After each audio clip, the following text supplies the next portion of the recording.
Good morning students. आज हम CA foundation partnership act में एक बहुत ही इम्पोर्टेंट पॉइंट का रिवीजन करने वाले हैं। सबसे पहले हम देखने वाले हैं dissolution of firm and dissolution of partnership के बीच में क्या डिफरेंस है। तो अगर एक फर्म का बिजनेस परमानेंटली क्लोज हो जाता है, बिजनेस हमेशा के लिए बंद हो जाता है, तो वो है डिसोल्यूशन ऑफ फर्म। अगर बिजनेस ही बंद हो चुका है तो उसकी एसेट्स को कर देंगे रियलाइज यानी कि सेल, और लायबिलिटी को कर देंगे पे। अगर बिजनेस ही क्लोज हो चुका है तो उसके बुक्स ऑफ अकाउंट को हम कर देंगे फाइनल क्लोजर यानी कि परमानेंटली क्लोज। और एक इंपॉर्टेंट बात, अगर कोर्ट चाहे तो डिसोल्यूशन ऑफ फर्म का ऑर्डर दे सकती है। ये है dissolution of firm. Dissolution of partnership यानी क्या? मान लीजिए एक फर्म में 4 पार्टनर थे, एक पार्टनर हमें छोड़ के जा रहा है, तो हमारी पुरानी पार्टनरशिप डीड में 4 नाम लिखे होंगे ABCD, लेकिन अब हमें नई पार्टनरशिप डीड बनानी होगी जहां पे सिर्फ A, B एंड C का नाम लिखा होगा। तो ये हमने जो नई पार्टनरशिप डीड बनाई तो पुरानी पार्टनरशिप क्या हो गई? डिसॉल्व। तो यहाँ पर क्या होता है, बिजनेस तो पहले की तरह कंटिन्यू ही रहता है, सिर्फ पार्टनरशिप का रिकॉन्स्टिट्यूशन होता है, यानी कि सिर्फ पार्टनरशिप डीड में कुछ चेंजेस होते हैं। ऑफ कोर्स एसेट्स और लायबिलिटी बेची नहीं जाएगी, एसेट्स बेची नहीं जाएगी, सिर्फ उनका क्या होगा? रीवैल्यूएशन। और बिजनेस क्योंकि बंद नहीं हो रहा है, उसके फाइनल बुक्स ऑफ अकाउंट भी बंद नहीं होंगे, पहले की तरह ही चालू होंगे। तो हमारे लिए अल्टीमेटली डिफरेंस क्या बना? डिसोल्यूशन ऑफ फर्म में बिजनेस डिसकंटिन्यू हो जाता है और डिसोल्यूशन ऑफ पार्टनरशिप में फर्म का बिजनेस कंटिन्यू रहता है। क्योंकि फर्म के केस में, डिसोल्यूशन ऑफ फर्म के केस में बिजनेस बंद हो चुका है, फर्म का हो जाता है वाइंडिंग अप, और यहाँ पर होता है सिर्फ और सिर्फ रिकॉन्स्टिट्यूशन। एसेट्स को रियलाइज करते हैं, बेच देते हैं और लायबिलिटी को पे कर देते हैं। लेकिन पार्टनरशिप के डिसोल्यूशन के केस में सिर्फ और सिर्फ उनका क्या होता है? रिवैल्यूएशन। अगर कोर्ट चाहे तो डिसोल्यूशन ऑफ फर्म का ऑर्डर कोर्ट दे सकता है, लेकिन पार्टनरशिप के डिसोल्यूशन का ऑर्डर कोर्ट नहीं दे सकती। यहाँ पे books of account finally close होगी, यहाँ पे books of account finally close नहीं होगी। और अगर पार्टनरशिप फर्म ही बंद हो गई तो ऑफ कोर्स पार्टनरशिप तो ऑलरेडी क्लोज हो चुकी है, यानी कि डिसोल्यूशन ऑफ फर्म के केस में डिसोल्यूशन ऑफ पार्टनरशिप ऑलरेडी हो चुका है। लेकिन जब डिसोल्यूशन ऑफ पार्टनरशिप होता है तब डिसोल्यूशन ऑफ फर्म हो ही जाएगा, उसकी कोई गारंटी नहीं है। उसके बाद स्टूडेंट के लिए सबसे hot favourite point, sir dissolution of firm without order of court कैसे होगा? स्टूडेंट को सबसे ज्यादा दिक्कत आती है, सर सारे पॉइंट याद कैसे रखें।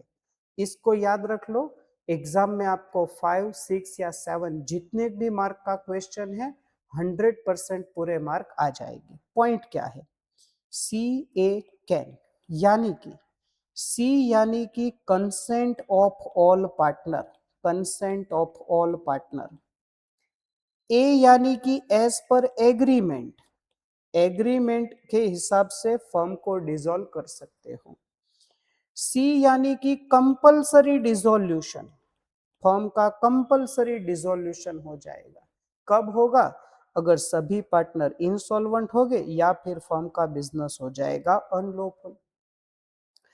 नोटिस के द्वारा भी फर्म को डिसॉल्व किया जा सकता है बाय नोटिस, और on the happening of certain event, कुछ इवेंट होगी तब। तो वो इवेंट क्या हो सकती है? एक्सपायर पीरियड खत्म हो जाए, कंप्लीशन ऑफ पर्टिकुलर टास्क हो जाए, पार्टनर इंसॉल्वेंट हो जाए या फिर पार्टनर का डेथ हो जाए। यानी कि पहला point consent of all partner, अगर सभी पार्टनर का कंसेंट है तो पार्टनरशिप फॉर्म हो जाएगी डिसॉल्व। अगर कंसेंट नहीं है तो दूसरा रास्ता है एज पर एग्रीमेंट। मान लीजिए एग्रीमेंट में लिखा है majority partner dissolution of firm कर सकते हैं, तो उस केस में मेजोरिटी पार्टनर से भी फर्म डिसॉल्व हो जाएगी, क्योंकि कहां पे दिया हुआ है, एग्रीमेंट में। उसके बाद है कंपल्सरी डिसोल्यूशन। मान लीजिए एक फर्म में 3 पार्टनर थे, जेठालाल, बबीता जी एंड मिस्टर अय्यर। ये तीनों जो बिजनेस कर रहे थे वो बिजनेस अगर हो जाए अनलॉफुल, मान लीजिए कि इस फर्म का बिजनेस था सेकंड हैंड कार सोल्ड करना, लेकिन गवर्नमेंट ने प्रोहिबिशन कर दिया, प्रतिबंध लगा दिया सेकंड हैंड कार बेचने पर, तो ये बिजनेस क्या हो गया, अनलॉफुल, तो फर्म का हो जाएगा dissolution.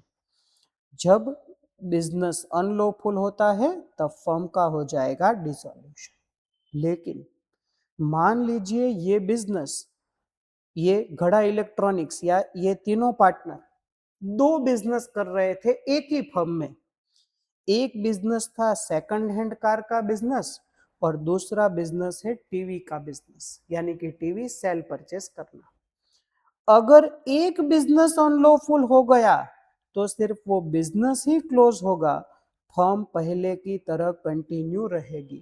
Very very important point, if firm carries on 2 और मोर बिजनेस, अगर फर्म 2 या 2 से ज्यादा बिजनेस कर रही है और एक बिजनेस हो गया अनलॉफुल, तो उसका कंपल्सरी डिसोल्यूशन नहीं होगा। नेक्स्ट पॉइंट, अगर सभी पार्टनर इंसॉल्वेंट हो गए, मान लीजिए तीनों पार्टनर इंसॉल्वेंट हो गए, तो अभी फर्म में कोई पार्टनर ही नहीं बचा है, तो फर्म का हो जाएगा dissolution. Very very important point, all partner except one, एक को छोड़ के बाकी के पार्टनर इंसॉल्वेंट हो गए तो भी फर्म का डिसॉल्यूशन करना होगा। क्यों? क्योंकि एक पार्टनर, सिर्फ अकेला एक पर्सन पार्टनर से फर्म नहीं चला सकता।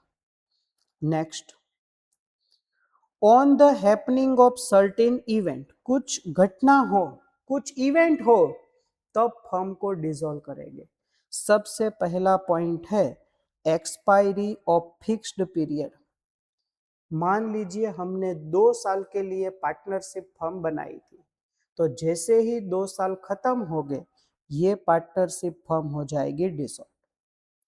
मान लीजिए हमने पार्टनरशिप बनाई थी पर्टिकुलर टास्क, कोई एक कार्य करने के लिए, से फॉर एग्जांपल एक बिल्डिंग बनाने के लिए, तो जैसे ही वो पर्टिकुलर टास्क कंप्लीट हो जाएगा, completion of that particular task firm हो जाएगी डिसॉल्व। डेथ ऑफ पार्टनर, याद रखिएगा कोई एक फर्म में 3 पार्टनर हैं, अगर एक पार्टनर का भी डेथ होता है और अगर एग्रीमेंट में कुछ नहीं दिया है तो ये पूरी फर्म का हो जाएगा डिसॉल्यूशन। और यही पॉइंट एप्लीकेबल है इंसॉल्वेंसी के केस में। मान लीजिए 3 पार्टनर में से सिर्फ एक पार्टनर इंसॉल्वेंट हुआ और एग्रीमेंट में कुछ नहीं दिया है तो पूरी फर्म का हो जाएगा डिसॉल्यूशन। उसके बाद मान लीजिए 3 पार्टनर है और ये पार्टनरशिप कौन सी पार्टनरशिप है, partnership at will. We all know 2 प्रकार की पार्टनरशिप होती है, पार्टनरशिप फॉर फिक्स्ड ड्यूरेशन और पार्टनरशिप एट विल। अगर पार्टनरशिप एट विल है तो कोई एक पार्टनर अदर पार्टनर को रिटर्न नोटिस भेजेगा, किसके बारे में, of his intention to dissolve the firm, और फर्म का हो जाएगा डिसॉल्यूशन। तो फिर से एक बार, consent of all partner, as per agreement. Compulsory में दो चीज, unlawful business and insolvency of all partner. E event में चार चीजें, expiry of fix period, completion of particular task, insolvency of partner and death of partner. And D यानी कि CID, D यानी कि नोटिस से। जस्ट अ सेकंड, यस वही होगा, देख लेते हैं। ओके, एन कैन यानी कि नोटिस से भी आप क्या कर सकते हो, पार्टनरशिप फर्म को डिसॉल्व कर सकते हो। उसके बाद नेक्स्ट पॉइंट के तरफ आगे बढ़ते हैं। Dissolution of firm with intervention of court. यहाँ पर भी स्टूडेंट की दिक्कत यही है, सर इंडिविजुअल पॉइंट तो याद रह जाते हैं, सारे पॉइंट एक साथ कैसे याद रखें? काफी इजी है। आई एम, मैं कौन हूँ? JBL एक स्पीकर आता है, एक ब्रांड है, मैं उनका ब्रांडिंग नहीं कर रहा हूँ, लेकिन सिर्फ एक नाम है। आई एम JBL IT, क्या याद रखना है? I am JBL IT। आई यानी कि इनसैनिटी, एम यानी कि मिसकंडक्ट, जे यानी कि जस्ट एंड इक्विटेबल, बी यानी कि breach, L for perpetual losses, I for incapacity and T for transfer of interest. One by one point को देखते हैं।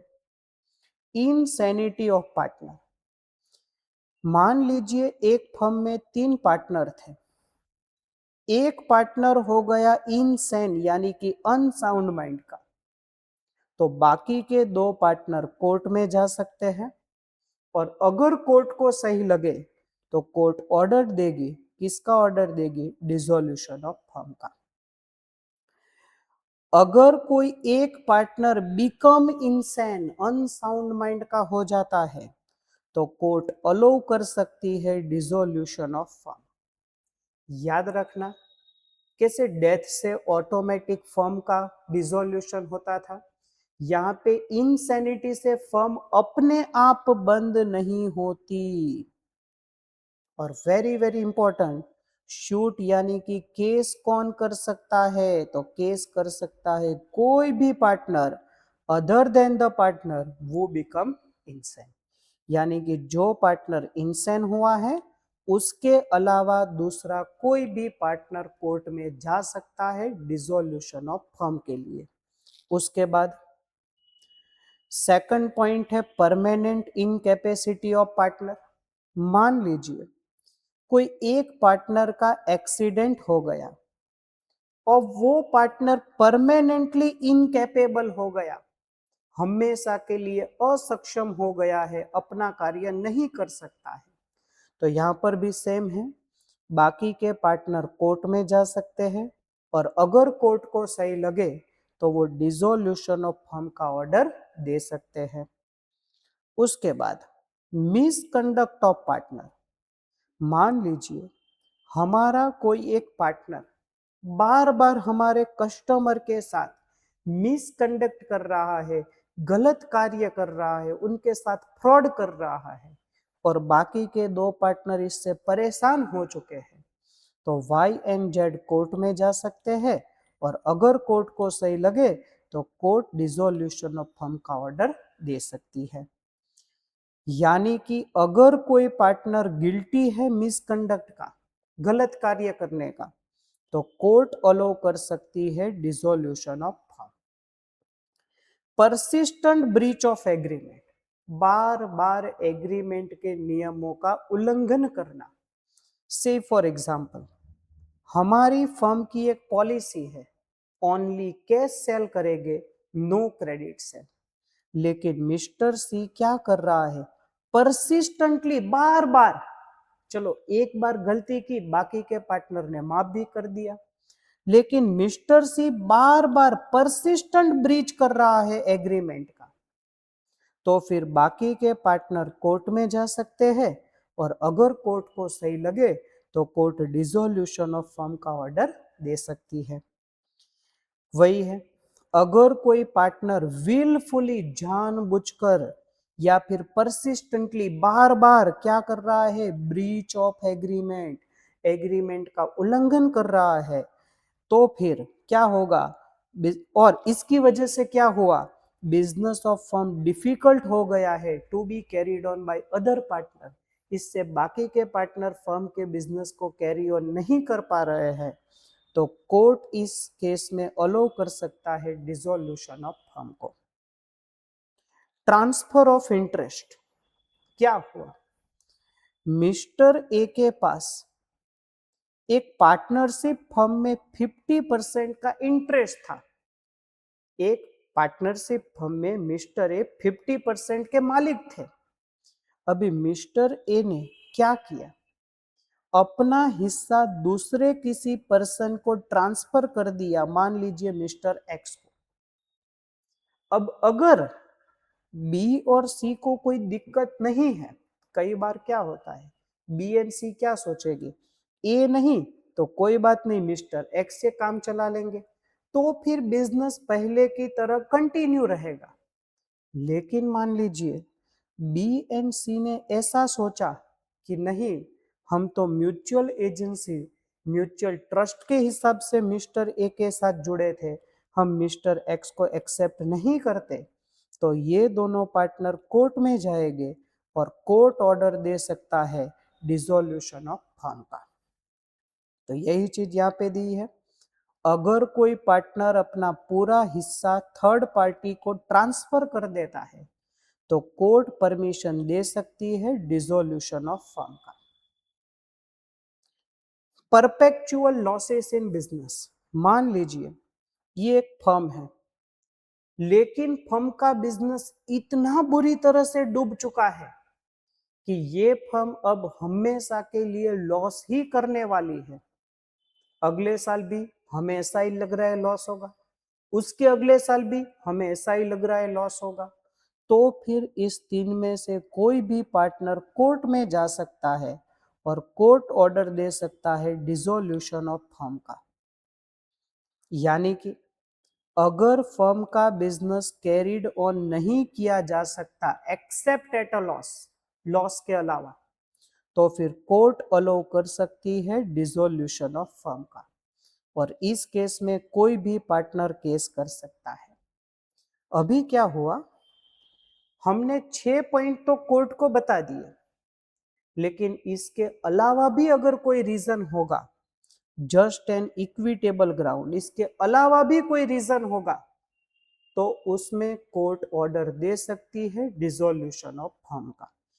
याद रखिएगा ये चार सिर्फ एग्जाम्पल है, इसके अलावा भी ऐसा कोई रीजन हो सकता है, जैसे कि मैनेजमेंट में डेडलॉक आ चुका है, यानी कि मैनेजमेंट कोई डिसीजन नहीं ले पा रहा है, पार्टनर में नॉट टॉकिंग अबाउट, पार्टनर में बातचीत नहीं हुई है टर्म्स बिटवीन देम कि भाई शर्तें क्या रहेगी हमारी पार्टनरशिप फर्म की, लॉस ऑफ सब्सटेंस टर्म, यानी कि जिस बेस पर हमारा फर्म का बिजनेस टिका हुआ था वो चीज ही अब नहीं रही। से फॉर एग्जांपल पुराने जमाने का एक वॉकमैन जैसा कुछ आता था म्यूजिक सुनने के लिए, हमारी फर्म का बिजनेस ही था वो वॉकमैन बेचना, लेकिन अगर अब वो वॉकमैन ही बंद हो चुका है तो बट ऑब्वियस है अब हमारे फर्म का डिसॉल्व कर सकते हैं अगर कोर्ट परमिशन दे। और कोई पार्टनर स्टॉक एक्सचेंज में गैम्बलिंग कर रहा है तो भी कोर्ट ऑर्डर दे सकती है फर्म को डिसॉल्व करने का। तो थैंक यू वेरी मच, अगले लेक्चर में ऐसे ही कोई नए पॉइंट के साथ मिलेंगे।